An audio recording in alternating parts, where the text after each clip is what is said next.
سب سے بڑی نعمت ہدایت ہے، اس لیے کہ اسی نعمت ہدایت کے اوپر آخرت کی کامیابی ٹکی ہوئی ہے، آخرت کی کامیابی اور کامرانی موقوف ہے۔ اسی وجہ سے سورہ فاتحہ جو ام الکتاب ہے، چاہے مقتدی ہو، چاہے امام ہو، چاہے منفرد ہو، بغیر اس سورہ کریمہ کے پڑھے اس کی نماز نہیں ہوتی۔ اس میں ایک دعا سکھائی گئی، اہدنا الصراط المستقیم، اے ہمارے رب ہمیں صراط مستقیم کی ہدایت دے۔ یہ ہدایت جس کو مل گئی اس کی ابدی اور اخروی زندگی کامیاب، اور جو اس ہدایت سے محروم رہ گیا اس کی ابدی اور اخروی زندگی ہمیشہ ہمیشہ کے لیے تباہ و برباد ہوگی۔ اور نبی کریم صلی اللہ علیہ وسلم آپ سے پہلے جتنے انبیاء کرام دنیا میں آئے، ہر ایک نے پوری کوشش یہ کی کہ وہ اپنی اپنی امتوں کو نعمت ہدایت سے سرفراز کر کے جائیں۔ نبی کریم صلی اللہ علیہ وسلم کے چچا جن سے بڑی محبت کرتے تھے، اور چچا بھی آپ سے بڑی محبت کرتے تھے، جب بستر مرگ پر پڑے اور اس بیماری میں مبتلا ہوئے جس سے وہ اٹھ نہیں سکے، لوگ آتے رہے، مل کر جاتے رہے، آپ نے تشریف لائے، بیٹھ گئے، آپ نے فرمایا چچا میں ایک بات کہنا چاہتا ہوں۔ کہا کہ بولو۔ پہلے وہ حدیث دیکھیں، حدیث کے ساتھ وعن ابی ہریرہ رضی اللہ تعالی عنہ قال قال رسول اللہ صلی اللہ علیہ وسلم لعمه قل لا الہ الا اللہ اشہد لک بها یوم القیامہ قال لولا ان تعیرنی قریش یقولون انما حمله على ذلك الجزاء لعقرت عینک فانزل اللہ تعالی انک لا تہدی من احببت ولکن اللہ یہدی من یشاء، رواہ مسلم فی کتاب الایمان۔ حضرت امام مسلم اس حدیث پاک کو اسے کتاب الایمان میں لائے۔ حضرت ابو ہریرہ فرماتے ہیں کہ نبی کریم صلی اللہ علیہ وسلم اپنے چچا سے کہہ رہے ہیں کہ آپ میرے کان میں لا الہ الا اللہ کہہ دیجئے، میں قیامت کے دن اس لا الہ الا اللہ کہنے کی وجہ سے گواہی دوں گا۔ کہا کہ میرے بچے مجھے نار پسند مگر آر پسند نہیں، اور وہ اپنے باپ دادا کے دین پر مر گئے۔ آپ نے یہ دیکھا کہ میرا چچا جس سے میں بڑی محبت کرتا تھا اور وہ چچا مجھ سے بڑی محبت کرتا تھا، اپنے باپ دادا کے دین پر مر گیا، ہدایت نہیں ملی، تو آپ کو بڑا افسوس ہوا، بڑے دلگیر ہوئے۔ آپ کی تسلی کے لیے آیت کریمہ نازل ہوئی جو سورہ قصص میں اللہ نے فرمایا انک لا تہدی من احببت ولکن اللہ یہدی من یشاء، آپ جس سے محبت کریں، جس کو پسند کریں، آپ اس کو ہدایت نہیں دے سکتے۔ اب دیکھ رہے ہیں آپ، ہدایت ایک ایسی چیز ہے کہ نبی بھی اپنے چچا کو نہیں دے سکے، یہ خاص اللہ کی توفیق ہوتی ہے جس کو یہ نعمت مل جائے، اور نعمت مل جانے کے بعد اللہ کا یہ بہت بڑا احسان کہ اسے زندگی بھر نعمت ہدایت پر قائم رکھے۔ لوگ یہ تو سوال کرتے ہیں کہ مسلمان ہر نماز میں اہدنا الصراط المستقیم اہدنا الصراط المستقیم، کیا انہیں ابھی صراط مستقیم کی ہدایت نہیں ملی؟ ملی، یہ بار بار کیوں پڑھوایا جا رہا ہے؟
بھی ہدایت کی اس راہ کے اوپر چلتا ہے، زندگی بھر اس کی کوشش یہی ہوتی ہے کہ میں کسی طریقے سے اس راستے پر سے اس پر چلنے والے کو اتار دوں۔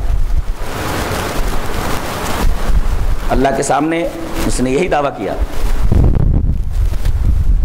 ثم لآتینہم من بین ایدیہم ومن خلفہم وعن ایمانہم وعن شمائلہم ولا تجد اکثرہم شاکرین. میں اس کے آگے سے آؤں گا، اس راستے پر چلنے والے کے پیچھے سے آؤں گا، دائیں سے آؤں گا، بائیں سے آؤں گا، اور میری پوری کوشش یہ ہوگی کہ میں اس راستے پر چلنے والے کو اللہ کا شکر گزار بندہ نہ رہنے دوں. اب جب اسی راستے پر بیٹھا ہوا ہے، تب جب تک ہم زندہ ہیں تب تک وہ اسی راستے پر بیٹھا ہوا ہے، تو مدد تو اللہ تبارک و تعالیٰ کی ہر گھڑی مانگنی ہے کہ اے اللہ اس راستے کی توفیق تو نے دے دی، ہم اس راستے پر چل ہی رہے ہیں، توفیق دے کہ شیطان کا حربہ ہمارے اوپر کارگر نہ ہو اور وہ ہمیں اس راستے سے زندگی کے کسی بھی لمحے اتار نہ سکے. سمجھ رہا ہے؟ اہدنا الصراط المستقیم، اہدنا الصراط المستقیم، اہدنا الصراط المستقیم ہمیشہ نماز میں تو پڑھتے ہیں اسی وجہ سے کہ وہ اسی راستے کے اوپر بیٹھا ہوا ہے.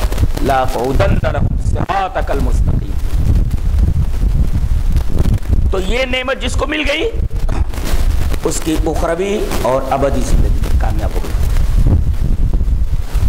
اللہ تبارک و تعالیٰ نے اپنی اس نعمت ہدایت کو دینے کے لیے اپنے بندوں کو دو ذرائع استعمال فرمائے.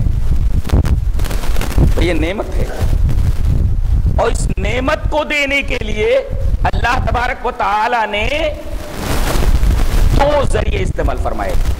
پہلے دیکھو، پہلا انسان، پہلا نبی حضرت آدم. اللہ نے فرمایا قُلْنَا اهْبِطُوا مِنْهَا جَمِيعًا فَإِمَّا يَأْتِيَنَّكُم مِّنِّي هُدًى فَمَن تَبِعَ هُدَايَ فَلَا خَوْفٌ عَلَيْهِمْ وَلَا هُمْ يَحْزَنُونَ. تم جا تو رہے ہو، زمین پر اتر رہے ہو، میری طرف سے تمہارے پاس ہدایت آئے گی. دیکھو فَإِمَّا يَأْتِيَنَّكُم مِّنِّي هُدًى، تمہارے پاس میری طرف سے ہدایت آئے گی. ایک نقطہ یہاں ملحوظ رکھا جائے، ہدایت کا تعلق اوپر سے ہے، اوپر سے ہدایت آتی ہے، ہدایت اوپر سے نازل ہوتی ہے. اور آدمی کہاں ڈھونڈتا ہے؟ پیر کے پاس، فقیر کے پاس، بابا کے پاس، امام صاحب کے پاس، فلاں صاحب کے پاس، فلاں صاحب کے پاس. اور قرآن حکیم بولتا ہے ہدایت کا تعلق آسمان سے، کسی امام کے پاس نہیں، کسی پیر کے پاس نہیں، کسی فقیر کے پاس نہیں، یہ اترتی ہے اوپر سے. فَإِمَّا يَأْتِيَنَّكُم مِّنِّي هُدًى، میری طرف سے ہدایت آئے گی تو جو میری ہدایت کی اتباع کرے گا اسے کوئی خوف اور کوئی غم نہیں ہوگا. تو پہلا نبی، پہلا انسان، وہیں سے ہدایت کا آغاز ہوا. یہ ہدایت چلتے چلتے چلتے چلتے آ کر مکمل کہاں ہوتی ہے؟ آخری نبی جناب محمد رسول اللہ صلی اللہ علیہ وسلم پر. اور اترنے کے بعد اعلان فرما دیا گیا الیوم اکملت لکم دینکم واتممت علیکم نعمتی ورضیت لکم الاسلام دینا. یہ کون سی نعمت مکمل ہو رہی ہے؟ نعمت ہدایت. دین سب سے بڑی نعمت کون سی؟ وہی نعمت ہدایت. الیوم اکملت لکم دینکم، تمہارا دین مکمل ہو گیا. اچھا، واتممت علیکم نعمتی، اب نعمت ہدایت مکمل ہو چکی ہے. جو حضرت آدم سے چلتے ہوئے جناب محمد رسول اللہ صلی اللہ علیہ وسلم تک آئی تھی، اب یہ ہدایت آپ کے اوپر مکمل کر دی گئی ہے. اب بتائیے، یہ ہدایت جب ہمارے نبی پر مکمل ہو چکی ہے تب اب اس ہدایت کے لیے کسی اور در پر، کسی اور آستہ پر جانے کی ضرورت ہے؟ قطعاً نہیں. رسول اللہ صلی اللہ علیہ وسلم کے اوپر اس نعمت ہدایت کا اتمام ہو چکا ہے. یہ نعمت ہدایت مکمل ہو چکی ہے. اب ہدایت کی تکمیل کے لیے کسی امام کی ضرورت نہیں، کسی پیر کی ضرورت نہیں، کسی فقیر کی ضرورت نہیں، روحان کی ضرورت نہیں، احبار کی ضرورت نہیں. نبی کریم صلی اللہ علیہ وسلم پر یہ نعمت ہدایت مکمل کر دی.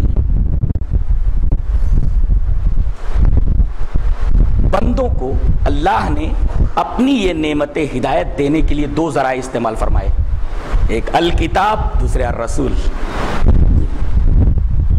ہمیشہ یہی دو ذریعے ہیں، الکتاب اور الرسول.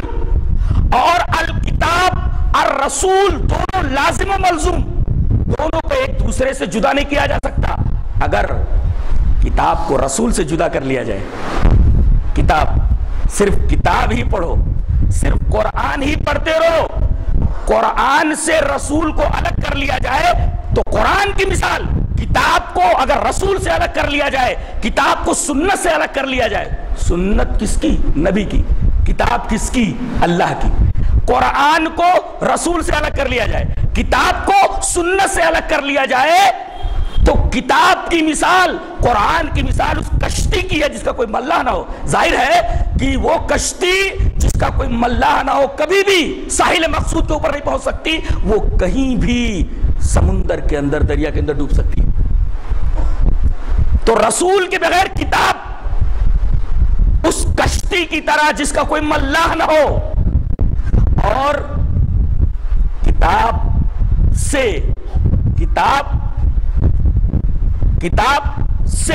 رسول کو الگ کر لیا جائے، رسول کو کتاب سے الگ کر لیا جائے، کتاب نہ رہے، صرف رسول رہے، تو بندہ بجائے اس کے کہ خدا تک پہنچے، نبی ہی کو خدا سمجھ بیٹھے گا۔ یہ گڑبڑی ہوگی۔ بجائے اس کے کہ بندہ اللہ تک پہنچے، وہ نبی ہی کو خدا بنا بیٹھے گا۔ اور یہی ہوا، جتنی قومیں ہیں جن کے پاس صحیح کتابیں آج موجود نہیں ہیں، انہوں نے اپنے رہنماؤں کو خدا بنا لیا اور ان کی پوجا دھڑلے کے ساتھ کر رہے ہیں۔ جانتے ہیں آپ، اللہ تبارک و تعالی نے اپنی نعمت ہدایت دینے کے یہ دو ذرائع استعمال فرمائے، الکتاب اور الرسول، اور الکتاب اور رسول دونوں لازم و ملزوم، ایک دوسرے سے جدا نہیں کیا جا سکتا۔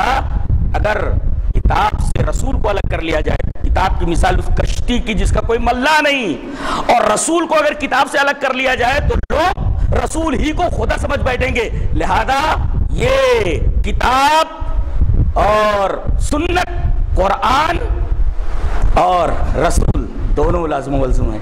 یہی وجہ ہے کہ جو ملا تھا وہ نبی دے کر گئے، آپ کو یہ دونوں چیزیں ملی تھی، ایک چیز نہیں کہ ملے ایک دے دو، آپ کو دو چیزیں دی گئی تھی، وہی دونوں دے کر کے گئے۔ دلیل یہ حدیث پاک، وعن ابی ہریرہ رضی اللہ تعالی عنہ قال قال رسول اللہ صلی اللہ علیہ وسلم لقد ترکت انی قد ترکت فیکم شیئین لن تضلوا بعدہما کتاب اللہ وسنتی ولن یتفرقا حتی یرد علی الحوض، رواہ الحاکم فی المستدرک فی کتاب العلم۔ حضرت امام حاکم اس حدیث پاک کو ایسے کتاب العلم کے اندر لائے، مستدرک الصحیحین میں، راوی حضرت ابو ہریرہ ہے۔ حضرت ابو ہریرہ فرماتے ہیں کہ نبی کریم صلی اللہ علیہ وسلم نے ارشاد فرمایا، میں نے تمہارے درمیان دو چیزیں چھوڑ دی۔ دیکھو جب دونوں چیزیں ملی تھی آپ کو، تبھی تو آپ نے چھوڑا، اور آپ نے فرمایا لن تضلوا بعدہما، آپ نے نہیں فرمایا لن تضلوا بعدہما، قرآن کے بعد تم گمراہ نہیں ہوگے، لن تضلوا بعدہما، دونوں کے بعد گمراہ نہیں، دونوں کو پکڑو گے تو گمراہ نہیں ہوگے۔ ایک کو پکڑے، رسول کو پکڑ لیے تب بھی گمراہ ہو جاؤ گے، اور خالی کتاب کو پکڑ لیا، رسول کو ہٹا کر کے تب بھی گمراہ ہو جاؤ گے۔ لن تضلوا بعدہما، ان دونوں کے بعد گمراہ نہیں ہوگے۔ اور آپ نے اس کی وضاحت فرمایا وہ دونوں چیزیں کون سی ہیں؟ فرمایا کتاب اللہ، تو اللہ کی کتاب قرآن، اور دوسرے سنت، اللہ کے رسول صلی اللہ علیہ وسلم کی سنت۔ اور فرمایا گیا وَلَن يَتَفَرَّقَا، دونوں ایک دوسرے سے جدا نہیں ہو سکتے، فرق نہیں ہو سکتا دونوں میں۔ وَلَن يَتَفَرَّقَا، دونوں ایک دوسرے سے جدا نہیں ہو سکتے، ملے رہیں گے، حَتَّى يَرِدَ عَلَيَّ الْحَوْض، یہاں تک کہ میرے پاس حوض کے اوپر آ جائے۔ پتہ یہ چلا کہ کتاب اور سنت، قرآن اور رسول دونوں لازم و ملزوم ہیں۔ ایک کو دوسرے سے الگ کر کے آدمی چاہے کہ اسے ہدایت مل جائے، ہدایت تو ملنے سے رہی، صرف اور صرف اسے ضلالت ملے گی، گمراہی ملے گی، آدمی گمراہ ہو جائے گا۔ رسول کافی نہیں اور صرف کتاب کافی نہیں، کتاب اور رسول دونوں مل کر کے اللہ تبارک و تعالیٰ کی نعمت ہدایت، اور اللہ نے اپنی یہ نعمت ہدایت دینے کے لیے یہی دو ذریعے استعمال فرمایا، الکتاب اور رسول، آخر میں قرآن اور جناب محمد رسول اللہ صلی اللہ علیہ وسلم۔ دلیل میں ایک آیت کریمہ اور دیکھ لیں، اللہ نے ارشاد فرمایا الذين يتبعون الرسول النبي الأمي الذي يجدونه مكتوبا عندهم في التوراة والإنجيل يأمرهم بالمعروف وينهاهم عن المنكر ويحل لهم الطيبات ويحرم عليهم الخبائث ويضع عنهم إصرهم والأغلال التي كانت عليهم فالذين آمنوا به وعزروه ونصروه واتبعوا النور الذي أنزل معه أولئك هم المفلحون۔ یہ پوری آیت ہے، ترجمہ دیکھیے، جو لوگ رسول کی اتباع کرتے ہیں، الذين يتبعون الرسول، جو لوگ رسول کی اتباع کرتے ہیں. اور رسول کیسا؟ الامی، جس نے کہیں پڑھا نہیں. دیکھو جاہل میں اور امی میں فرق ہوتا ہے. جاہل کا مطلب امی نہیں ہوتا. ہاں کہنا بھی نہیں ایسا. ہمارے نبی امی، جاہل نہیں. یہ لفظ بولا ہی نہیں جا سکتا نبی کے اوپر. جاہل کہتے حق کو حق سمجھتے ہوئے حق کو نہ مانے تو اس کو کہتے جاہل. چاند کے 2 ٹکڑے ہو گئے، ابو جہل نہیں مانا، نام ہو گیا ابو جہل، لقب مل گیا ابو جہل. جہالت کا باپ ہے یہ. حق کو حق جانتے ہوئے حق کو قبول نہ کرنے والا جاہل ہوتا ہے. اور جہاں اللہ تبارک و تعالیٰ نے سورہ فرقان کے اندر عباد الرحمن کی صفات بیان فرمائی ہیں، پہلی ہی آیت کے اندر ایک صفت بیان کی گئی، وَعِبَادُ الرَّحْمَنِ الَّذِينَ يَمْشُونَ عَلَى الْأَرْضِ هَوْنًا وَإِذَا خَاطَبَهُمُ الْجَاهِلُونَ قَالُوا سَلَامًا. جب ان سے جاہل مخاطب ہوں تو ان سے سلام کر کے آگے بڑھ جاؤ. اس لیے کہ حق کو حق سمجھتے ہوئے اگر آدمی حق کو نہ مانے اس کو جاہل کہا گیا. امی کہتے ہیں الذی لا یقرأ ولا یکتب، جو نہ پڑھ سکے نہ لکھ سکے، جس کا امی، اس کو امی کہتے ہیں. الذی لا یقرأ ولا یکتب، جو نہ پڑھ سکے نہ لکھ سکے. اور عجیب بات تو یہ ہے کہ کسی کا لکھا پڑھا نہ ہونا عیب مانا جاتا ہے، لیکن نبی کریم صلی اللہ علیہ وسلم میں یہی عیب کمال ہے. یہ عیب نہیں، آپ کے لیے کمال. تو اس لیے کہ آپ کے امی ہونے کو، آپ کی امیت کو قرآن حکیم کے منزل من اللہ ہونے پر دلیل بنایا گیا. اللہ نے فرمایا وَمَا كُنْتَ تَتْلُو مِنْ قَبْلِهِ مِنْ كِتَابٍ وَلَا تَخُطُّهُ بِيَمِينِكَ إِذًا لَارْتَابَ الْمُبْطِلُونَ. اے ہمارے حبیب، آپ تو پڑھ نہیں سکتے کوئی کتاب. وَمَا كُنْتَ تَتْلُو مِنْ قَبْلِهِ مِنْ كِتَابٍ، آپ اس سے پہلے بھی پڑھنا نہیں جانتے، اب بھی پڑھنا نہیں جانتے. وَلَا تَخُطُّهُ بِيَمِينِكَ، اور آپ اپنے دائیں ہاتھ سے لکھ بھی نہیں سکتے، آپ کو لکھنا بھی نہیں آتا، آپ کو پڑھنا بھی نہیں آتا. اِذًا لَارْتَابَ الْمُبْطِلُونَ، اگر ایسا ہوتا تب باطل پرستوں کو شبہ ہوتا کہ یہ تو پڑھا لکھا ہے، خود بنا لیا اس نے. گویا آپ کا امی ہونا، آپ کا ان پڑھ ہونا، پڑھا لکھا نہ ہونا قرآن کے منزل من اللہ ہونے کی دلیل ہے. اللہ نے فرمایا الذین یتبعون الرسول النبی الامی، امی فرمایا گیا. یہ اللہ تبارک و تعالیٰ کے کلام کی ایک کھلی ہوئی دلیل کی ایک امی اتنی بڑی بڑی باتیں کیسے کر سکتا ہے جو پڑھا لکھا نہیں ہے. الذی یجدونہ مکتوبا عندہم فی التوراۃ والانجیل، ان کا تذکرہ انجیل میں بھی اور تورات میں بھی ہے. ان کا کام کیا ہے؟ یامرہم بالمعروف وینہاہم عن المنکر، بھلائی کا حکم دیتے برائی سے روکتے ہیں. ویحل لہم الطیبات، پاک چیزوں کو حلال کرتے ہیں. ویحرم علیہم الخبائث، اور خبیث چیزوں کو حرام کرتے ہیں. اس کا مطلب اللہ تبارک و تعالی جس طرح حرام کرتا ہے، اللہ جس طرح حلال کرتا ہے، اللہ کے حکم سے نبی بھی حلال اور حرام کرتے ہیں. نبی تو کہا گیا وَيُحِلُّ لَهُمُ الطَّيِّبَاتِ وَيُحَرِّمُ عَلَيْهِمُ الْخَبَائِثَ. نہیں تو اللہ یہ کہتا کہ حلال میں ہی کرتا ہوں اور حرام میں ہی کرتا ہوں. یہاں کہا گیا کہ اللہ کے حکم سے نبی بھی حلال کرتے ہیں اور نبی بھی حرام کرتے ہیں. وَيُحِلُّ لَهُمُ الطَّيِّبَاتِ وَيُحَرِّمُ عَلَيْهِمُ الْخَبَائِثَ. دیکھ رہے آپ،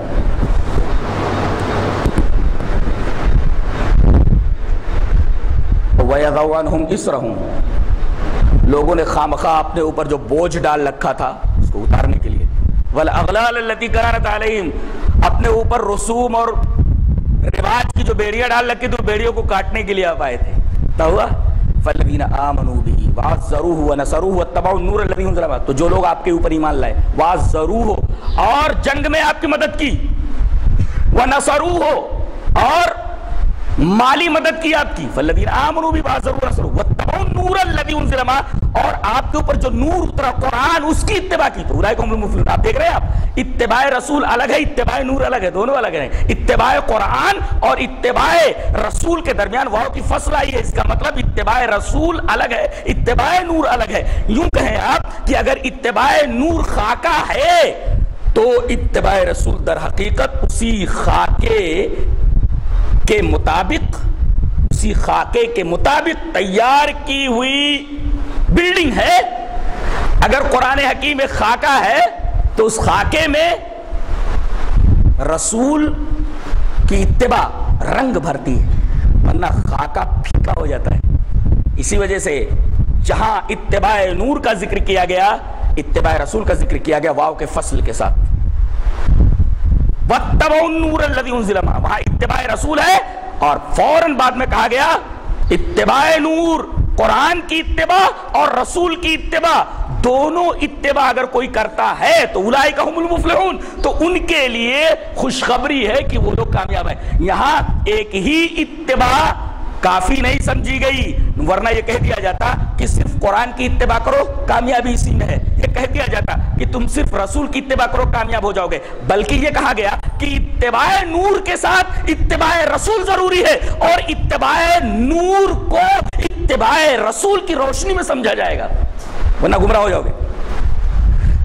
اور گمراہی کا سب سے بڑا شاخسانہ اور گمراہی کی بنیاد یہی ہے کہ آدمی یا تو رسول کو پکڑ لیتا ہے کتاب کو چھوڑ دیتا ہے، یا کتاب کو پکڑ لیتا ہے رسول کو چھوڑ دیتا ہے، جبکہ معاملہ یہ ہے کہ دونوں لازم و ملزوم ہے، اگر ان دونوں میں سے کسی ایک کو چھوڑ کر کے ایک کو پکڑا گیا تو ہدایت نہیں مل سکتی، ضلالت اس کا مقدر ہے، یہ ثابت ہوا۔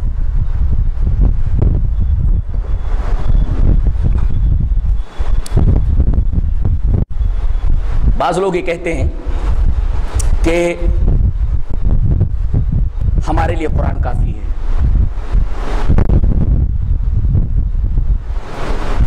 کیسے قرآن کافی ہو سکتا ہے؟ در حقیقت اللہ تبارک و تعالی نے اپنے رسول کو کتاب دے کر کے بھیجا، جتنے بھی رسول آئے آپ دیکھیے کتاب ان کے ساتھ جڑی ہوئی ہے۔ حضرت داؤد ہیں، وَلَقَدْ آتَيْنَا دَاؤُودَ زَبُورًا، زبور دینا ہوا تو حضرت داؤد کو دیا گیا، انجیل دینی ہوئی تو حضرت عیسیٰ علیہ السلام کو دیا گیا، صحیفہ دینا ہوا تو حضرت ابراہیم علیہ السلام کو دیا گیا،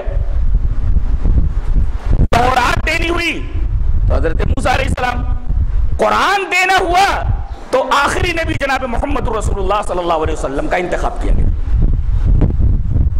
کتاب کبھی رسول سے الگ نہیں ہوئی، کبھی ایسا نہیں ہوا کہ کوئی فرشتہ کتاب لا کر کے کسی پہاڑ کے اوپر رکھ گیا اور اعلان کر دیا کہ بستی والوں اللہ کی طرف سے ایک کتاب آ گئی ہے، اب جا کر کے اس پہاڑ پر سے وہ کتاب لے لو اور جس طریقے سے چاہو اس کو سمجھو، جس طریقے سے چاہو اس کے اوپر عمل کرو۔ ایسا کبھی نہیں ہوا۔ ہر کتاب کے ساتھ رسول کا بھیجا جانا اس بات کی کھلی ہوئی دلیل ہے کہ اگر کتاب متن ہے تو رسول اس کی تفسیر ہے، کتاب اگر ٹیکسٹ ہے تو رسول اس کی وضاحت ہے، کتاب اگر خاکہ ہے تو خاکے کے اندر رنگ بھرنے والی چیز رسول اللہ صلی اللہ علیہ وسلم کی یا رسولوں کی ذات ہے، دونوں ایک دوسرے کے بغیر مکمل نہیں ہو سکتے۔ اگر ایسا ہوتا تو کبھی تو ایسا ہوتا کہ کتاب کسی پہاڑ کے اوپر نازل کر دی جاتی، کوئی رسول نہ ہوتا۔ کبھی کبھی ایسا ہوتا ہے کہ جس زبان کے اندر کتاب نازل کی جاتی ہے، جس زبان کے لوگ ہوتے ہیں، جس زبان کے اندر رسول زبان دے کر کے بھیجا جاتا ہے، یا جس رسول کی جو زبان ہوتی ہے، اس کے باوجود کتاب کے اندر کچھ ایسی باتیں ہوتی ہیں جس کو زبان کے جاننے والے بھی نہیں سمجھ پاتے، اور اگر بات کو سمجھ لیں تو اس پر عمل کر کے نہیں بتا سکتے کہ عمل کیسے کیا جائے، عمل کیسے کیا جائے۔ ایک آدمی نماز پڑھتا ہے، دیکھو نماز پڑھ رہا ہے، نبی کریم صلی اللہ علیہ وسلم دیکھ رہے ہیں اس کو نماز پڑھ رہا ہے، بلایا، کیا کر رہے تھے؟ بولے نماز پڑھا تھا، بولے ارجع فصلی فإنک لم تصلی، جاؤ لوٹو نماز پڑھو، تم نے نماز نہیں پڑھی۔ پھر وہ پڑھ کر کے آیا، آپ نے فرمایا ارجع فصلی فإنک لم تصلی، دیکھو نماز پڑھ رہا ہے۔ اگر صرف نماز پڑھنا کافی ہوتا کہ بھئی جس طریقے سے چاہو پڑھ لو، تو یہ بار بار نبی کریم صلی اللہ علیہ وسلم اس آدمی کو نماز پڑھنے کے لیے کیوں لوٹاتے؟ اگر جس طریقے سے چاہو نماز پڑھ لو اور نماز ہو جاتی ہے تو نبی کریم صلی اللہ علیہ وسلم بار بار اس کو نماز پڑھنے کے لیے کیوں کہتے؟ اس کا مطلب آدمی اپنے طریقے سے اگر عبادت ادا کر رہا ہے تو وہ عبادت نہیں مانی جائے گی۔ جس طریقے سے نبی کریم صلی اللہ علیہ وسلم نے عبادت کا طریقہ بتایا ہے، اگر اس طریقے کے مطابق عبادت ادا کرتا ہے تو وہ عبادت بارگاہ الہی میں مقبول ہے، ورنہ اپنی طرف سے اگر کوئی آدمی عبادت کا طریقہ بنا لے تو وہ عبادت بارگاہ الہی میں مقبول نہیں ہے. یہ نقطہ ملحوظ رکھا جائے، ورنہ وہ تو نماز پڑھ ہی رہا تھا. اور اگر اس کی وضاحت کے لیے حضرت حذیفہ ابن یمان رضی اللہ تعالیٰ عنہ کی روایت بھی پیش نظر رکھ لیں تو بات اور واضح ہو جائے.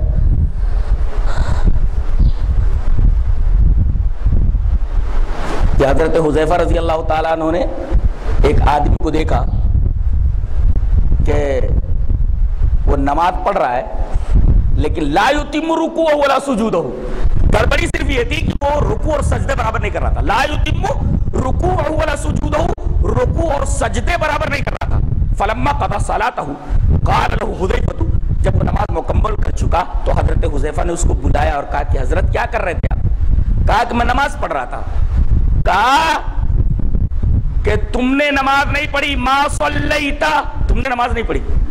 اور آپ نے فرمایا وَحَسِبُهُ قَالَ لَوْ مُتَّ مُتَّ عَلَى غَيْرِ سُنَّةِ محمد صلی اللہ علیہ وسلم، اگر تو اسی طریقے سے نماز پڑھتے ہوئے مر گیا تو تیری موت کم سے کم سنت رسول پر تو نہیں ہوگی. دیکھیے صحابہ کرام رضوان اللہ تعالی علیہم اجمعین کا بھی عقیدہ یہ تھا کہ آدمی جس طریقے سے چاہے عمل کر لے، یہ اللہ کے دربار میں قبول ہونے کی دلیل نہیں، بلکہ عمل جس طریقے سے نبی کریم صلی اللہ علیہ وسلم کر کے بتائیں اسی طریقے پر کیا گیا عمل اللہ تبارک و تعالیٰ کو مقبول ہے. کچھ لوگ کہتے ہیں کہ بھئی ہم کتاب دیکھ کر کے، کتاب پڑھ کر کے جس طریقے سے چاہے عمل کر لے. ارے وہ عمل کرنے کے لیے اگر کہہ رہا ہے تو تمہارے اوپر کیوں چھوڑے گا کہ جس طریقے سے چاہو عمل کرو؟ وہ ایک عمل بتا رہا ہے تو اس کو جس انداز سے عمل پسند ہوگا وہ انداز بھی بتائے گا. وہ ایسے نہیں چھوڑ دے گا حکم دے کر کے کہ جس طریقے سے چاہو اس عبادت کے ساتھ کرو، بلکہ حکم دینے کے بعد وہ بتائے گا کہ اس طریقے سے یہ عبادت کرو تو ہم قبول کریں گے ورنہ نہیں. اسی وجہ سے اگر تھیری ہے کتاب تو رسول اس کی پریکٹس ہے. پریکٹس تھیری سے اور تھیری پریکٹس سے الگ نہیں ہوتی. کوئی لڑکا MBBS مکمل فائنل کر لے اور پریکٹس اسے نہ کرائی جائے، صرف کتابیں ہی پڑھا دی جائیں، بتائیے اس کو اگر آپریشن کرنے کے لیے آپریشن تھیٹر میں کھڑا کر دیا کہ مریض کی جان لے لے گا، مار ڈالے گا، مار ڈالے گا. اب وہ یہ کہے کہ میں نے تھیری پڑھ لی ہے، آپریشن کیسے کیا جاتا ہے یہ بھی میں نے پڑھا ہے، ساری چیزیں مجھے معلوم، تھیری پوری کی پوری مجھے آتی ہے، لیکن چونکہ اس نے پریکٹس نہیں کیا ہوا ہے اس کو اگر تھیری پڑھا کر کے آپریشن تھیٹر میں آپریشن ٹیبل کے اوپر کھڑا کر دیا جائے کسی مریض کو آپریشن کرنے کے لیے، مریض کو مار ڈالے گا. اور ہر آدمی یہ جانتا ہے کہ تھیری کافی نہیں ہے جب تک کہ پریکٹس نہ ہو. تو اگر قرآن تھیری پیش کرتا ہے تو نبی کریم صلی اللہ علیہ وسلم اس کی پریکٹس پیش کرتے ہیں کہ کلام الہی کا یہ مطلب ہے، اس آیت کریمہ کا یہ مفہوم ہے، اس آیت کریمہ کا یہ مفہوم ہو، عمل کر کے آپ بتاتے ہیں. اسی وجہ سے سعد بن ہشام جو ایک تابعی ہیں وہ کہتے ہیں کہ میں حضرت عائشہ رضی اللہ تعالیٰ عنہ کی خدمت میں آیا اور میں نے پوچھا ام المومنین ایک سوال کرنا ہے. کہا کہ پوچھو. کہا کہ نبی کریم صلی اللہ علیہ وسلم کے اخلاق کیسے تھے؟ نبی کریم صلی اللہ علیہ وسلم کے اخلاق کیسے تھے وہ پوچھ رہے ہیں. تو وہ پوچھ رہی ہیں اما قرأت القرآن، کیا تو نے قرآن نہیں پڑھا؟ کہا کہ قرآن تو پڑھا ہے. تو حضرت عائشہ فرمائے کان خلقہ القرآن، آپ کے اخلاق مکمل قرآن تھے. یہ حدیث بتا رہی ہے کہ پورے قرآن حکیم جو تھیری تھی آپ نے اس پر عمل کر کے بتا دیا تاکہ امت کو معلوم ہو جائے کہ قرآن حکیم کی اس تھیری کے اوپر عمل کیسے ہوتا ہے. بتائیے تھیری اپنی پریکٹس سے، پریکٹس اپنی تھیری سے الگ کیسے ہو سکتی ہے؟ اگر کوئی آدمی یہ کہے کہ میں تھیری سے سارا کام چلا لوں گا سوائے پریشان ہونے کے اور کوئی چیز اس کے حصے میں نہیں آئے گی، صرف پریشان ہوگا، صرف پریشان ہوگا اور کوئی چیز اس کے ہاتھ نہیں آئے گی. لہذا جو میں نے دعویٰ کیا تھا کہ اللہ تبارک و تعالیٰ نے اپنی سب سے بڑی نعمت ہدایت دینے کے لیے اپنے بندوں کو دو طریقے استعمال فرمائے، ایک الکتاب اور ایک الرسول. دونوں لازم و ملزوم ہیں اور دونوں کو ایک دوسرے سے الگ نہیں کیا جا سکتا. اچھا ایک چیز اور بھی یاد رکھیں، بعض چیزیں ہوتی ہیں عقل میں نہیں آتی. بعض لوگ یہ کہتے ہیں کہ یہ چیز ہماری عقل میں نہیں آئی.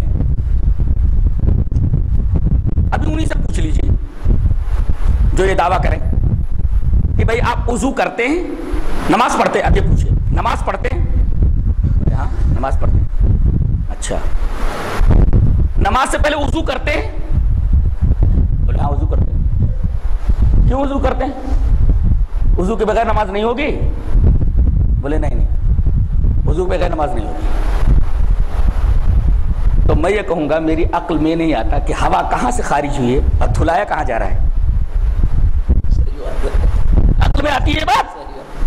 ارے جہاں سے آدمی بے وضو ہوا ہے، عقل یہ کہتی ہے صرف اسی کو دھل دیا جائے، وضو مکمل ہو جائے، لیکن اس کو چھوڑ کر کے دوسری جگہوں کو دھلنے کے لیے کہا جا رہا ہے۔ یہ عقل میں آنے والی بات ہے؟ ذرا مجھے بتائیں، عقل کا حوالہ دینے والے یہ بتائیں مجھے۔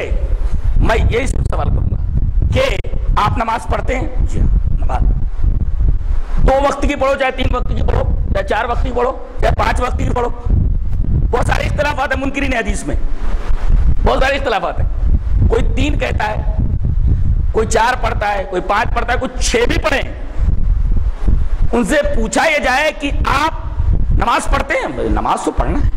اچھا اس کے لیے وضو کرنا، وضو بھی مانتے؟ تو بھئی آپ حدیثوں کو کیوں نہیں مانتے؟ نہیں عقل میں کچھ حدیثیں نہیں آتی۔ اچھا یہ جو نماز کے لیے آپ وضو کر رہے ہیں یہ وضو ہی میری سمجھ میں نہیں آ رہا، یہ بھی عقل کے خلاف ہے، اس لیے کہ جس جگہ سے وضو شکست ہوا ہے اس کو دھونے کے بجائے دوسری جگہ دھلانا، یہ عقل میں کہاں آنے والی بات ہے؟ عقل اس کو کہاں تسلیم کرتی ہے؟ یہ بھی تو عقل کے خلاف ہے۔ اور یہی سوال ایک تابعیہ حضرت معاذہ، مسلم کتاب الحیض کے اندر وہ روایت موجود ہے، حضرت معاذہ آتی ہیں اور کہتی ہیں ام المومنین ایک سوال کرنا ہے۔ کہا کہ پوچھو۔ سوال کرتی ما بال الحائض تقضی الصوم ولا تقضی الصلاۃ، وجہ بتائیے ام المومنین کہ حائضہ عورت روزوں کی قضا کرے گی مگر نماز کی قضا نہیں کرے گی، کیوں؟ اس لیے کہ نماز سب سے بڑی عبادت، روزہ تو کئی نمبروں کے بعد ہے، توحید کے بعد سب سے بڑی عبادت نماز۔ عجیب بات ہے، اگر ایک عورت کو مینسیس پیریڈ آتا ہے 7 دن تو 7 دن نماز نہیں پڑھے گی۔ اب 7 × 5 35 وقت کی نمازیں اس کو قضا کرنی چاہیے لیکن معاف کر دی گئی، نماز نہیں قضا کرے گی۔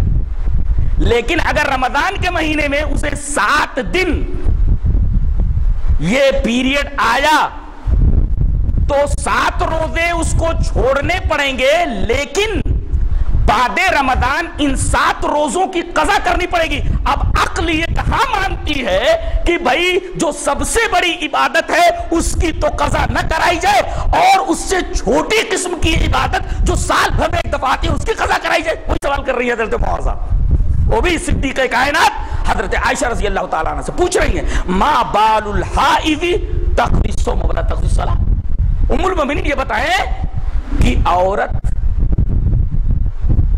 قضا کرے گی روزوں کی مگر قضا نہیں کرے گی نماز کی، کیا وجہ؟ ما بالو، وجہ کیا ہے؟ اب ایک سوال کرتی ہیں حروریت انت، تو حروریہ ہے، یہ حروری جو ہوتے تھے خوارج ہوتے تھے، اور خوارج کا کام یہ تھا ہر بات کو وہ عقل کے پیمانے پر تولتے تھے، عقل میں جو بات آئی اس کو لے لیتے تھے، جو بات عقل کے خلاف ہوتی تھی اس کو چھوڑ دیتے تھے۔ یہ خوارج کا منہج تھا، خوارج کا منہج یہی تھا، جو باتیں عقل میں آتی تھی، جو بات حدیث کی سمجھ میں آتی تھی ان کے عقل کے پیمانے پر پوری اترتی تھی اس کو لے لیتے تھے، جو عقل کے پیمانے پر پوری نہیں اترتی تھی اس کو چھوڑ دیتے تھے۔ تو وہی پوچھ رہے ہیں حروریت انت، کیا تو حروریہ ہے، خارجیہ عورت ہے تو؟ کہا کہ نہیں میں حروری نہیں ہوں، لیکن یہ آسان، میں صرف پوچھ رہی ہوں، اب دیکھیے حضرت عائشہ کیا جواب دے رہی ہیں۔ ہم کو نبی کے زمانے میں ایسا ہوتا تھا، یعنی کبھی روزے کے دوران پیریڈ آ جاتا تھا، کبھی نماز کے دوران آ جاتا تھا، تو ہم فَنُومَرُ بِقَضَاءِ الصَّوْمِ وَلَا نُومَرُ بِقَضَاءِ الصَّلَاةِ، ہم کو روزوں کے پورا کرنے کا حکم دیا جاتا تھا مگر نمازوں کی قضا کا حکم نہیں دیا جاتا. تو اصل کیا ٹھہرا؟ نبی کا حکم ٹھہرا، اور اصل نبی کا حکم ہے نہ کہ عقل. عقل تو یہ کہتی ہے کہ نماز کی قضا کرائی جائے، روزوں کو معاف کر دیا جائے. یہاں روزوں کی قضا کرائی جا رہی ہے، نماز کو معاف کر دیا جا رہا ہے. عقل اس کو تسلیم نہیں کرتی. اور حضرت عائشہ صرف یہ جواب دے رہے ہیں کہ نبی کریم صلی اللہ علیہ وسلم کا ایسا ہی حکم تھا، لہذا جیسا نبی کا حکم ہو تو سب مان لیا جائے، چاہے عقل کے پیمانے پر آئے یا نہ آئے. یہ صدیق کائنات کا عقیدہ کہ نبی کی طرف سے کوئی بات آئے، چاہے وہ عقل کے پیمانے پر پوری اترے یا نہ اترے، اس پر سر تسلیم خم کر دیا جائے. یہ ہے صحابہ کا عقیدہ، صحابہ کرام رضوان اللہ تعالی علیہ اجمعین کا منہج. اسی طرح حضرت عمر بن خطاب رضی اللہ تعالی عنہ سے مروی ایک روایت ہے داؤد شریف میں، کہنے لگے، حدیث ہے ابو داؤد کتاب المناسک، ایک صاحب کہنے لگے فیم الرملان والکشف عن المناقب، فیم الرملان والکشف عن المناقب وقد اتى اللہ الاسلام ونفى الكفر واہلہ. ضابطہ یہ ہے شریعت کا کہ آدمی جب حج کرنے کے لیے جائے اور جب طواف کرے تو 7 جو اشواط ہوتے ہیں، 7 جو چکر ہوتے ہیں، پہلے 3 چکروں کے اندر موڑے کو کھلا رکھے اور اکڑ کر چلے. تھوڑا اکڑ کر چلنا رمل کہلاتا ہے. اکڑ کر چلے کندھا کھول کر. اس کی ایک علت تھی، اس کی ایک وجہ تھی. کیا؟ جب ہجرت کر کے نبی صلی اللہ علیہ وسلم مدینہ آ گئے اور اس کے بعد حج کرنے کے لیے بہت دنوں کے بعد آئے تو آپ کے کانوں میں یہ بات آئی کہ مکہ والے کہہ رہے ہیں کہ جہاں اسلام سے پہلے مسلمانوں نے جو اپنی جان بنا رکھی تھی، مدینہ جا کر کے سب ڈھیلے ڈھالے ہو گئے. وہ طاقت نہیں رہی ان کے اندر، وہ جوش و جذبہ نہیں رہا. نبی کریم صلی اللہ علیہ وسلم نے حکم دیا کہ ذرا طواف کرتے وقت ذرا سینہ اونا نکال کر کے دکھا دو ان کو کہ مدینہ جانے کے بعد بھی اب بھی ہمارے جوش و خروش کے اندر کوئی کمی نہیں ہوئی ہے، دکھا دو. اور صحابہ کرام رضوان اللہ تعالی علیہ اجمعین نے کر کے بتا دیا. صحابہ بھی چلے گئے، نبی کریم صلی اللہ علیہ وسلم بھی دنیا سے تشریف لے گئے. علت بھی ختم ہو گئی. اب بھی ہم لوگ کر رہے ہیں. کیوں کر رہے ہیں؟ یہ سوال حضرت عمر سے کیا گیا تھا. یہ سوال حضرت عمر سے کیا گیا تھا کہ علت تو ختم ہو گئی ہے، اس لیے کہ اب پورا مکہ اسلام لا چکا ہے، کوئی اعتراض کرنے والا نہیں. اب رمل کریں یا نہ کریں، اس کی ایک علت تھی، اس کی ایک وجہ تھی، ریزن. حضرت عمر رضی اللہ تعالیٰ نے فرمایا اس کے باوجود کننا لا ندعو شیئا کننا نفعلہ لا ندعو شیئا کننا نفعلہ علی عہد رسول اللہ صلی اللہ علیہ وسلم. رسول اللہ صلی اللہ علیہ وسلم کے زمانے میں جو کچھ ہوتا تھا اگرچہ اس کی علت تھی، ایک علت ختم ہو جانے کے بعد بھی ہم اس چیز کو نہیں چھوڑیں گے. دیکھیے علت نہیں ہے پھر بھی. ارے بھائی علت ہوتی تب تو دماغ کام کرتا، تب تو عقل کے مطابق تھی بات کہ چلو بھائی ایک علت موجود ہے اس وجہ سے کر رہے، علت ختم ہو گئی، کام کو ختم ہو جانا چاہیے. لیکن حضرت عمر یہ کہہ رہے ہیں کہ نبی نے اس کو ختم نہیں کیا، لہذا قیامت تک تمام مسلمان پہلے 3 اشواط کے اندر عمل کرتے رہیں گے اور کشف المناقب ہوتا رہے گا، کندھے کھلے رہیں گے، چاہے عقل میں آئے یا نہ آئے. اسی طرح حضرت علی رضی اللہ تعالی عنہ سے مروی ایک روایت امام ابی داؤد رحمہ اللہ کتاب الطہارہ کے اندر لائے ہیں. روایت اس طرح ہے، وان علی رضی اللہ تعالی عنہ قال لو كان الدين بالرأي لكان اسفل الخف اولى بالمسح من اعلاه وقد رايت رسول الله صلى الله عليه وسلم يمسح على ظاهر خفيه رواه ابو داؤد في كتاب الطهارة. حضرت علی رضی اللہ تعالیٰ عنہ آپ کے داماد محترم وہ کہتے ہیں کہ اگر دین کی بنیاد عقل کے اوپر ہوتی، قیاس کے اوپر ہوتی تو موزے پر مسح نیچے سے کرایا جاتا، اوپر سے نہیں. وہی جو میں نے ابھی کہا کہ وضو کہاں سے کرایا جاتا ہے، وضو کہاں سے ٹوٹتا دھلوایا کہاں جاتا ہے، وہ بھی تو عقل میں نہیں آتا. کوئی مجھے اسی سوال کا جواب دے دے، بس بات ختم ہو جائے. وضو بنانا ضروری ہے لیکن عقل میں نہیں آ رہا وضو بنانا. بظاہر ایک لایانی عمل ہے، وہ بظاہر ایک لایانی عمل ہے، لیکن اللہ اور اس کے رسول نے ہمیں کرنے کا حکم دیا، ہمیں چپ چاپ کرنا ہے. اس کی کیا علت ہے، کیا وجہ ہے، ہمیں معلوم نہیں. حضرت علی فرماتے ہیں اگر دین کی بنیاد رائے کے اوپر ہوتی تو موزوں پر مسح نیچے سے ہوتا، اوپر سے نہیں. اس لیے کہ یہ مسئلہ ہے شریعت کا کہ اگر آدمی وضو کرنے کے بعد موزہ پہن، وضو کرنے کے بعد، یاد رکھو وضو کرنے کے بعد، وضو ٹوٹا نہیں ابھی، وضو کرنے کے بعد آپ نے موزہ پہن لیا تو اگر آپ مقیم ہیں یعنی گاؤں میں ہیں تو ایک دن ایک رات موزے پر مسح کر سکتے ہیں. آپ آئیں بقیہ اعضاء دھل لیں اور دونوں پیروں کے اوپر مسح کر لیں، آپ کو پیر دھلنے کی ضرورت نہیں ہے. اور اگر آپ سفر میں ہیں وضو کرنے کے بعد اگر آپ نے موزہ پہنا تو 3 دن 3 رات آپ کو موزوں پر مسح کی اجازت ہے. سوال یہ ہے کہ گندگی کہاں لگتی ہے؟ نیچے کے اوپر. گندگی موزے کے نیچے لگتی ہے، مسح اوپر سے کروایا جا رہا ہے. حضرت علی فرماتے ہیں کہ میں نے نبی کو دیکھا وقد رأیت رسول اللہ صلی اللہ علیہ وسلم یمسح علی ظاہر خفہ، میں نے دیکھا کہ آپ موزے کے اوپر مسح کر رہے ہیں، یمسح علی ظاہر خفہ، خف کے اوپر مسح کر رہے ہیں آپ، جبکہ یہ عقل کے خلاف ہے. تو دین کی جو باتیں ہیں انہیں عقل کے پیمانے پر نہ تولو. ایمان بالرسول کا مطلب یہ ہے کہ اللہ کے رسول جو کہہ دے بلا چوں چرا بلا سمجھے اس پر سر تسلیم خم کر دیا جائے. یہ ہے ایمان بالرسول کا مفہوم. اور اگر آدمی یہ جذبہ نہ رکھے تو در حقیقت اس نے ایمان بالرسول کا مفہوم ہی نہیں سمجھا ہے. اور آپ کو معلوم ہے کہ ایمان باللہ کے ساتھ ایمان بالرسول کس قدر ضروری ہے. اگر یہ جذبہ نہ ہو تو لاکھ کہے کہ میں رسول پر ایمان رکھتا ہوں، در حقیقت وہ رسول پر ایمان نہیں رکھتا. اس لیے کہ ایمان بالرسول کا کھلا ہوا مفہوم یہ ہے کہ رسول کی طرف سے جو کچھ آئے، ما آتاکم الرسول فخذوہ وما نہاکم عنہ فانتہوا، یہ جو کچھ میں نے باتیں کہی در حقیقت اسی آیت کریمہ کی تفسیر ہے. تو وہی کے مطابق تو آپ کیجئے. اچھا یہ کہا جاتا ہے کہ نبی سے یہ کہلوا گیا، آپ کہہ دیجئے میں وہی کی اتباع کرتا ہوں. ٹھیک ہے، ان اتبع الا ما یوحی الی، میں اسی کی اتباع کرتا ہوں جو میرے اوپر وحی کی جاتی ہے. ٹھیک ہے، لیکن ایک وحی مانو جو جبرائیل لے کر آتے ہیں، وہی مطلوع جس کی تلاوت ہوتی ہے. اس کے علاوہ بھی کوئی وحی مانو گے کہ نہیں مانو گے؟ کہ بھئی ایک ٹیکسٹ دے دیا گیا، ایک وحی ہے، اور اس کے بعد اس کی شرح کے لیے بغیر تلاوت کی جانے والی وحی اترے. قرآن حکیم باقاعدہ اس کی وضاحت کرتا ہے، ما کان لبشر ان یکلمہ اللہ الا وحیا او من وراء حجاب او یرسل رسولا فیوحی باذن ما یشاء.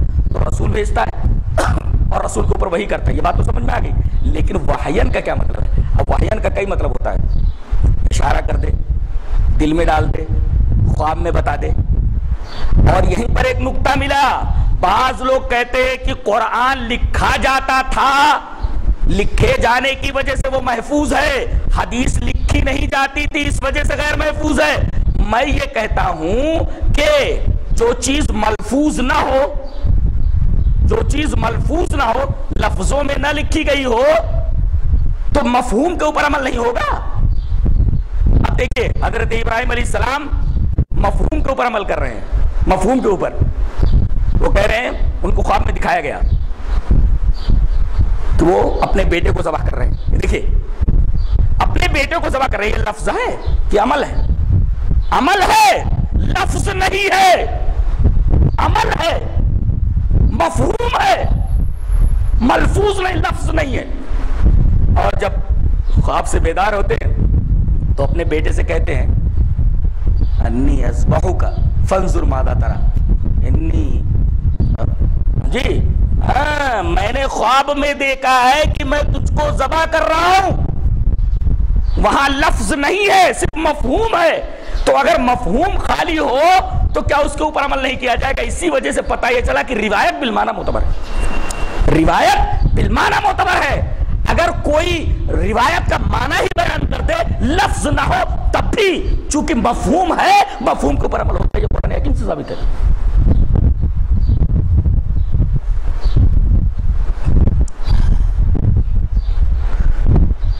تو یہ دلیل پیش کرنا کہ ہم انہی حدیثوں کو مانیں گے جو ہمارے عقل کے پیمانے پر اترتی ہے، بالکل غلط ہے. اس لیے کہ قرآن کی بھی بعض باتیں آج سے موبائل کے دور سے پہلے نہیں سمجھ میں آتی تھی. مثلا اللہ نے فرمایا کہ سلیمان علیہ السلام کے پاس ہدہد شہر سبا سے خبر لے کر کے آتا ہے کہ ایک عورت ہے جو تخت کے اوپر بیٹھتی ہے، اس کی قوم سورج کی پوجا کرتی ہے وغیرہ وغیرہ. حضرت سلیمان علیہ السلام یہاں خبر بھیجتے ہیں کہ تم لوگ خاتون مسلمین سرنڈر ہو کر کے آ جاؤ. بات چل رہی ہے اچانک حضرت سلیمان علیہ السلام یہ کہتے ہیں کہ کون ہے جو ملکہ بلقیس کے تخت کو شہر سبا سے جلد لے کر کے آ جائے. 1500 کلومیٹر کا فاصلہ ہے، 1500 کلومیٹر فلسطین سے شہر سبا. آپ دیکھو، قال عفریت من الجن انا آتیک بہ قبل ان تقوم من مقامک وانی علیہ لقوی امین. ایک عفریت کھڑا ہوا، جنوں میں جو عفریت ہوتے ہیں، عفریت من الجن، جنوں میں جو بہت طاقتور ہوتے ہیں، بہت اسٹرانگ ہوتے ہیں، عفریت ان کو کہا جاتا ہے. وہ کھڑا ہوا، کہا کہ میں دربار برخاست ہونے سے پہلے لے آؤں گا اور میں اس پر قادر ہوں اور امانت دار ہوں، میں گڑبڑی نہیں کروں گا، ویسے کا ویسا تخت لے آؤں گا. اچھا، حضرت سلیمان علیہ السلام خاموش ہے. اچانک ایک آدمی جس کے پاس کتاب کا علم تھا، قال الذی عنده علم من الکتاب انا آتیک بہ قبل ان یرتد الیک طرفک. اس سے پہلے کہ آپ کی پلک جھپکے میں 1500 کلومیٹر کے فاصلے سے وہ تخت ہی آپ کے پاس لے آؤں گا. اب دیکھا فلما رآہ مستقرا قال ھذا من فضل ربی. دیکھا کہ تخت جو ہے اتنی دیر میں پلک جھپکتے آ کر کے دربار میں کھڑا ہو گیا. ھذا من فضل ربی. ھذا من فضل ربی کہاں بولا جاتا ہے، کہاں لکھا جاتا ہے؟ اللہ کا خاص کرم ہوتا ہے. یہاں تو زندگی بھر حرام کمائی کر کے ایک بلڈنگ بناتا ہے اور اس کے اوپر لکھ دیتا ہے ھذا من فضل ربی، ایسا لکھتا ہے ھذا من فضل ربی. یہاں اللہ تبارک و تعالیٰ کا شکر ادا کرتے ہوئے پیغمبر بول رہا ہے کہ پلک جھپکنے سے پہلے تخت دربار میں حاضر ہوئے. اللہ تبارک و تعالیٰ کا بڑا فضل. ھذا من فضل ربی، یہ میرے رب کا فضل ہے.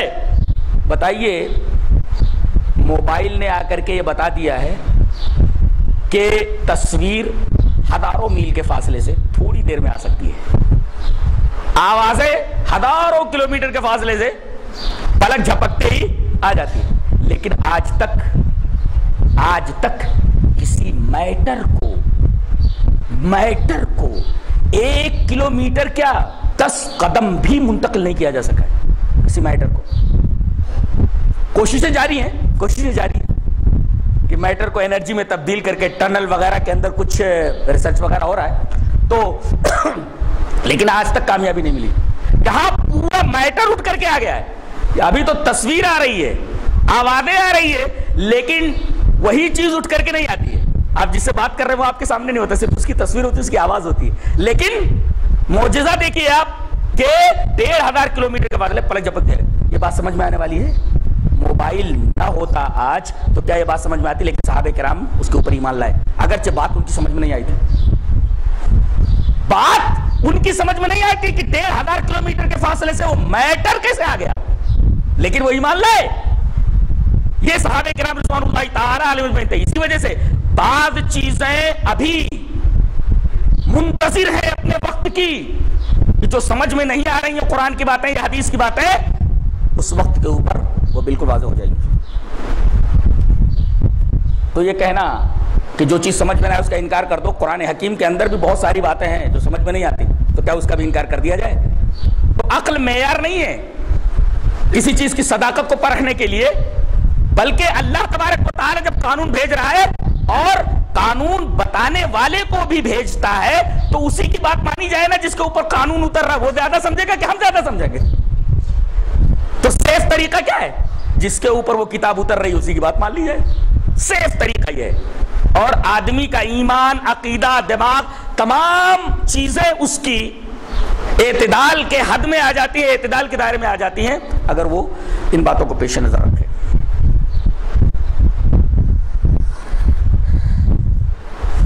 ہاں، ایک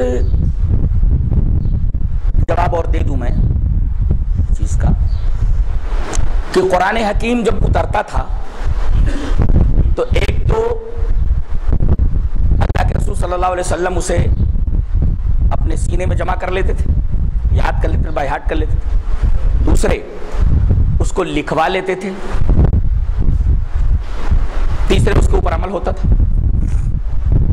صحابہ کرام کو تلقین کرتے تھے کہ قرآن حکیم یاد کرو، اور جب آپ اس دنیا سے تشریف لے گئے تو تقریباً 24 لوگ، جس میں ایک صحابیہ بھی ام ورقہ، تقریباً 25 حافظ قرآن تھے، جن میں ایک حافظہ بھی تھی، پورے قرآن کی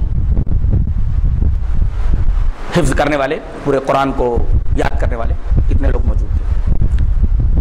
تو قرآن بائی ہارٹ بھی کیا جاتا تھا، قرآن لکھا بھی جاتا تھا، قرآن کے اوپر عمل بھی ہوتا تھا۔ یہی طریقہ حدیث کے لیے بھی استعمال کیا گیا، جی بائی ہارٹ کیا گیا، حدیثوں کو بائی ہارٹ کیا گیا، اسے لکھا گیا اور اس کے اوپر عمل، یہ کہنے کی بات نہیں۔ چلیے وہ حدیث سامنے رکھ لیں دلیل کے طور پر، حدیث اس طرح وان عبداللہ ابن عمرو رضی اللہ تعالی عنہ قال كنت اكتب كل شيء اسمعه من رسول اللہ صلی اللہ علیہ وسلم اريد حفظه فنهتني قریش وقالوا اتكتب كل شيء تسمعه من رسول اللہ صلی اللہ علیہ وسلم ورسول اللہ صلی اللہ علیہ وسلم بشر يتكلم في الغضب والرضا فامسكت عن الكتاب فذكرت ذلك لرسول الله صلى الله عليه وسلم فأومى بإصبعه إلى فيه فقال اكتب فوالذي نفسي بيده ما يخرج منه إلا حق رواه ابو داؤد في كتاب العلم۔ حضرت امام ابی داؤد اس حدیث کو ایسے کتاب العلم کے اندر لائے، راوی حضرت عبداللہ ابن عمر بن عاص ہیں۔ حضرت عبداللہ ابن عمر بن عاص کہتے ہیں کہ میں نبی کریم صلی اللہ علیہ وسلم کے ہر بات کو لکھ لیا کرتا تھا۔ دیکھیں لکھنے کا ثبوت تائے کے لیے اريد حفظ ہوتا کہ منہ سے حفظ کرو، لیکن دو باتیں معلوم ہیں، ایک تو لکھنا حدیث کا ثابت ہوا، دوسرے یاد کرنا بھی ثابت ہوا۔ تو قریش کے لوگوں نے منع کیا، کائے کو لکھتا ہے؟ جو سن لیتا ہے لکھ لیتا ہے، اور رسول اللہ صلی اللہ علیہ وسلم بشر ہیں، کبھی غصے میں بولتے ہیں، کبھی خوشی میں بولتے ہیں، سب لکھ لیتا ہے۔ تو کہتا ہاں یار یہ تو بات سمجھ میں آ رہی ہے، کبھی غصے میں بھی ہوتے تو غلط تو نہیں ہو جا رہا لکھنے کی وجہ سے۔ تو فام سکت عن الکتاب، تو میں لکھنے سے رک گیا، لیکن میرے دل میں کھٹک تھی کہ میں نبی کریم صلی اللہ علیہ وسلم کی باتیں لکھ لیا کرتا تھا، محفوظ ہو جاتی تھی، اب جو ہے میں رک گیا، اللہ نبی سے پوچھ لیتے۔ کہا کہ اللہ کے رسول میں آپ کی باتیں لکھ لیا کرتا تھا، لیکن قریش کے لوگوں نے ایسا ایسا کہا تو میں لکھنا چھوڑ دیا ہوں۔ نبی صلی اللہ علیہ وسلم نے اپنی انگلی سے اپنی زبان کی طرف اشارہ فرمایا، فاؤما بِإِصْبِعِهِ إِلَى فِيهِ، اپنے منہ کی طرف، اپنی زبان کی طرف اشارہ فرمایا، کہا کہ اکتب لکھ، فوالذی نفسی بیدی، قسم اس ذات کی جس کے ہاتھ میں میری جان ہے، ما یخرج منہ الا حق، اس زبان سے جو کچھ نکلتا ہے وہ حق ہی نکلتا ہے۔ اب بتائیے یہ حدیث کیا اس آیت کریمہ کی شرح نہیں ہے؟ وما ینطق عن الہوی ان هو الا وحی یوحی، نبی جو بولتے ہیں اپنی خواہش سے نہیں بولتے، جو بولتے ہیں وہ وحی ہی ہوتی ہے۔ اب ما یخرج منہ الا حق، اب زبان کو اللہ تبارک و تعالیٰ نے اپنے فرمان جاری کرنے کا ذریعہ بنا دیا ہے، تو آپ کی زبان سے چاہے قرآن نکلے وہ بھی معمول بہی ہونا چاہیے، اور آپ کی زبان سے حدیث نکلے وہ بھی معمول بہی ہونی چاہیے۔ جو کچھ آپ کی زبان سے نکلے، جب وہ ہوا اپنی خواہش سے نبی نہیں نکالتے ہیں، نہیں بتاتے ہیں، بلکہ اللہ کے حکم سے ایسا کرتے ہیں، تو حدیث بھی آپ کی زبان سے نکل رہی ہے، آپ کے عمل سے ثابت ہو رہی ہے۔ لہذا جس طریقے قرآن واجب الاتباع ہے، اسی طریقے سے صحیح حدیث میں واجب الاتباع ہے، دونوں میں کوئی فرق نہیں، دونوں کی اتباع واجب، حدیث کی بھی اور قرآن حکیم کی۔ اچھا، بعض لوگ کہتے ہیں کہ اتنی ساری حدیثوں کو جمع کرنا مشکل تھا، قرآن تھوڑا تھا، لہذا لوگوں نے اسے لکھ لیا، یاد کر لیا۔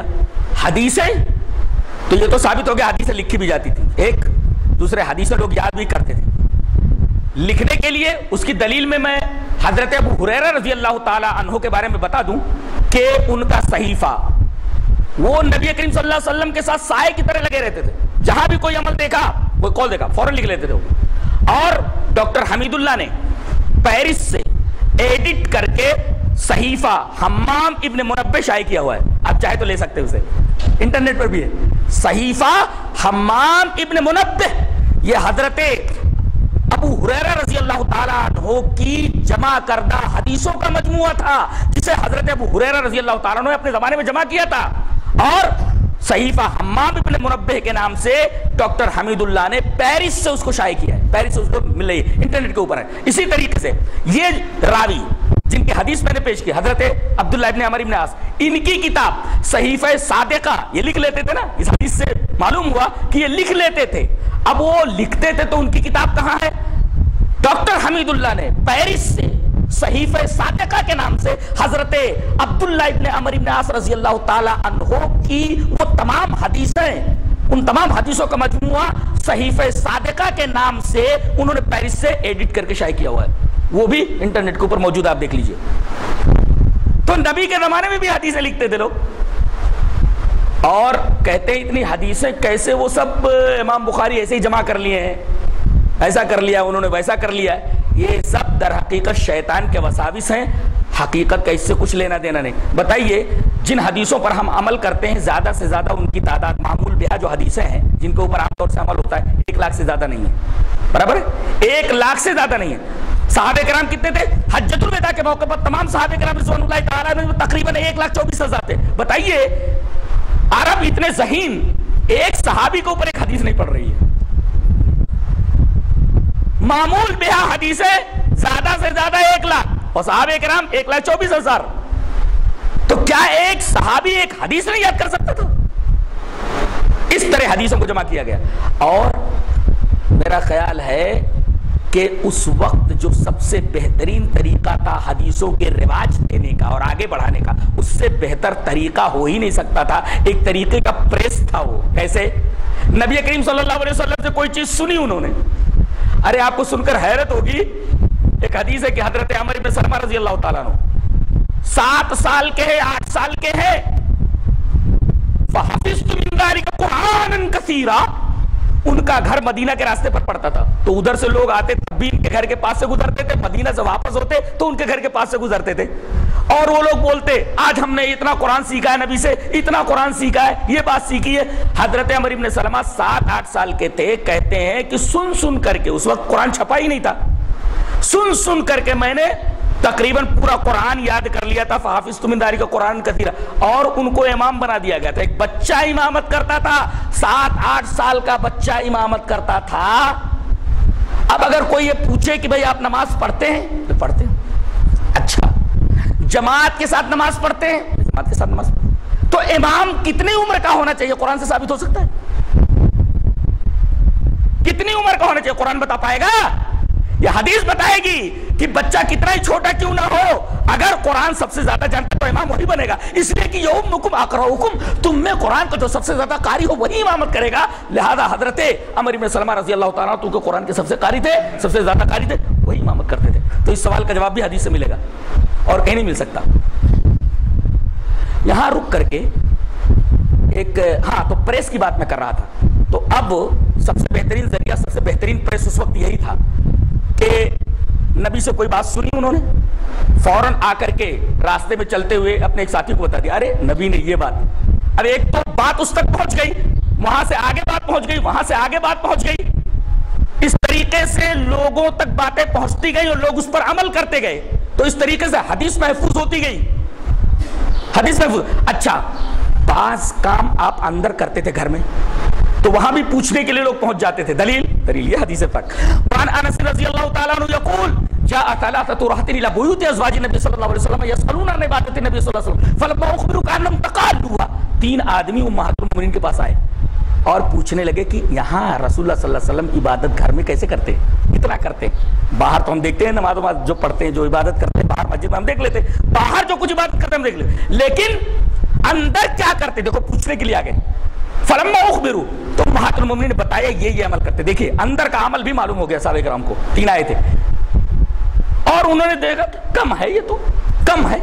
اب انہوں نے کہا کہ اگر نبی اتنا کم ہی عمل کر لیتے ہیں گھر میں تو نبی قد غفر لہما تقدم من ذنبہ وما تاخر، اگلے پچھلے آپ کے گناہ معاف ہیں، لیکن ہم لوگ تو ویسے نہیں ہیں۔ لہذا ایک نے کہا رات بھر نماز پڑھوں گا، دوسرا بولنے لگا کہ میں ہمیشہ روزہ ہی رکھوں گا، تیسرا کہنے لگا میں بیوی بچوں کا جھنجٹ ہی نہیں پالوں گا، میں عورتوں سے دور ہوں گا۔ نبی صلی اللہ علیہ وسلم کو جب بات معلوم ہوئی فجاء رسول اللہ صلی اللہ علیہ وسلم الیہم فقال انتم الذین قلتم کذا وکذا، رسول اللہ صلی اللہ علیہ وسلم ان کے پاس آیا اور پوچھا تم لوگوں نے ایسے ایسا کہا، کہاں اللہ کے رسول؟ آپ نے فرمایا میں تم میں سب سے زیادہ اللہ سے ڈرنے والا تم میں سب سے زیادہ تقوی والا، لیکن اس کے باوجود میں نماز بھی پڑھتا ہوں، سوتا بھی ہوں، روزے بھی رکھتا ہوں، افطار بھی کرتا ہوں، اور تمہیں تو 4 کی خالی اجازت ہے، میری تو 11 بیویاں ہیں۔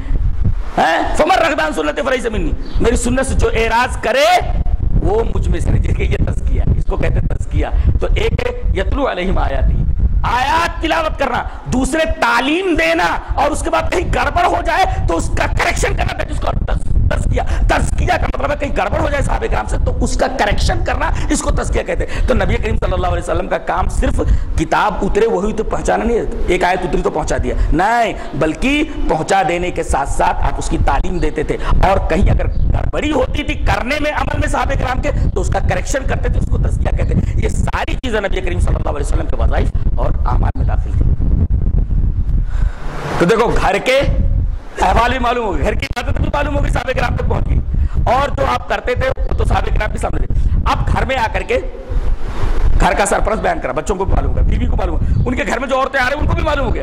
اس طریقے سے یہ سلسلہ چلتا رہا۔ اب بتائیے حدیث کو محفوظ کرنے کا اس سے بہترین طریقہ اور کیا؟ ادھر صحابہ کرام لکھ بھی رہے، اب اس کے بعد محدثین نے تحقیق شروع کی، اور جہاں جہاں جن کو روایتیں ملی وہی تمام کی تمام روایتیں جمع کر لی۔ پہلے سے بہت ساری کتابیں، حضرت ابو ہریرہ کی کتاب، حضرت عبداللہ بن عمر بن عاص کی کتاب، ان سب کی کتابیں موجود ہیں سب کو۔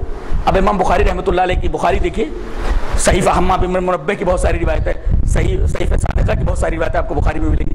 تو اس سے یہ یقین ہو جاتا ہے کہ یہ سب کچھ اللہ تبارک و تعالیٰ کی توفیق سے ہوا، اور اللہ تبارک و تعالیٰ نے جس طرح قرآن کی حفاظت فرمائی، حدیث کی بھی حفاظت فرمائی، اس لیے کہ متن کی حفاظت کافی نہیں ہے جب تک اس کے معنی کی حفاظت نہ کی جائے، لہذا اللہ تعالیٰ نے متن کی بھی حفاظت فرمائی اور معنی کی بھی حفاظت فرمائی۔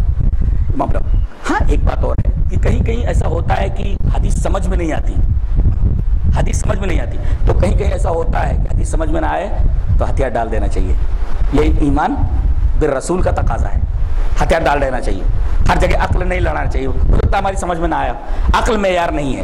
اچھا، اور کہیں کہیں ایسا تعارض دکھے کہ ایک حدیث دوسری حدیث سے ٹکرا رہی ہے، تو ٹکرانا اصل نہیں ہے، بلکہ یہ دیکھا جائے ٹکرانے کے بعد اس کا سالوشن ہے کہ نہیں، تطبیق ہو سکتی کہ نہیں، اگر تطبیق ہو جائے تو بہت، تطبیق نہ ہو سکے تو علماء سے رجوع کیا جائے، سیدھا سادہ طریقہ ہے۔ انکار کر دینا عقل کے معیار پر پورا نہ اترنے کی وجہ سے، اور صرف ٹکراؤ دیکھ کر کے اس کا انکار کر دینا، یہ ایک غلط جذبہ ہے اور ایک انتہائی غلط بات ہے۔ حضرت عائشہ رضی اللہ تعالیٰ عنہ کی ایک روایت بیان کر کے، میں عام طور پر اس حدیث کے اوپر اعتراض ہوتا ہے، میں اس بات کو کھول کر کے آپ کے سامنے بیان کر دوں۔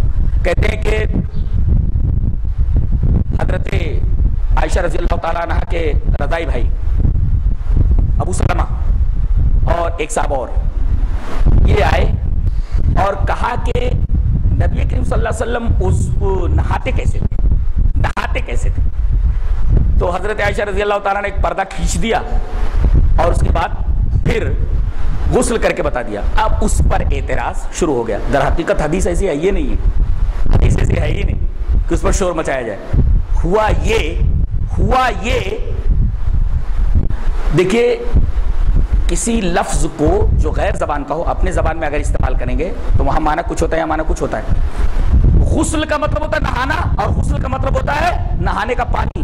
جیسے حدیث میں اُزِئَتْ لِرَسُولِ اللَّهِ صلی اللہ علیہ وسلم غسلاً، نبی کریم صلی اللہ علیہ وسلم کے لیے رکھ دیا گیا غسل۔ غسل کا مطلب پانی، یہ دیکھیں نبی کریم صلی اللہ علیہ وسلم کے لیے غسل کا پانی رکھ دیا گیا۔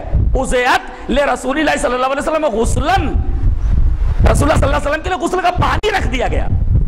یہ ہے غسل کا مطلب، غسل کا پانی بھی ہوتا ہے، تب غسل نہیں ہوتا۔ اصل میں یہ دونوں آئے تو انہوں نے کہا کہ نہانے میں پانی کتنا لگتا ہے۔ امام بخاری باب پڑھتے باب الغسل بالساء ونحوہ، سا کتنا ہوتا ہے؟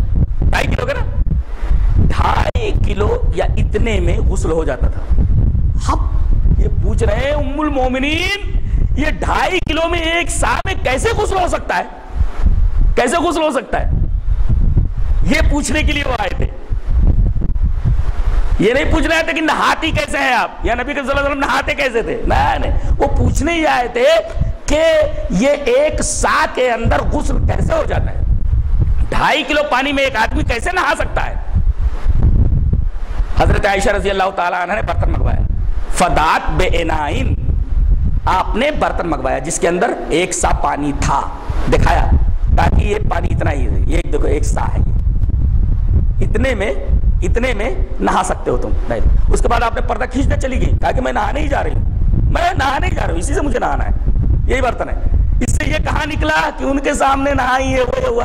یہ ہے پوری حدیث کا خلاصہ. اگر حدیث پاک دیکھیے, اس میں نہ تو حضرت عائشہ رضی اللہ تعالیٰ نے کسی کے سامنے نہائی ہے نہ کچھ ہے, صرف پوچھنے کے لیے یہ آئے تھے. اور امام بخاری باب بھی باندھتے, باب الغسل بالسائے و نحوہ, ایک سا کے اندر غسل, یہ کیسے ہو سکتا ہے؟ امام بخاری کے باب ہی سے سمجھ میں آ جاتا ہے کہ معاملہ کچھ دوسرا ہے. وہ یہ پوچھنے کے لیے آئے تھے کہ اللہ کے رسول کتنے میں نہاتے ہیں, کتنے میں نہاتے تھے؟ کہا کہ ایک سا میں یا اس سے زیادہ میں. ایک سا میں کیسے نہاتے تھے؟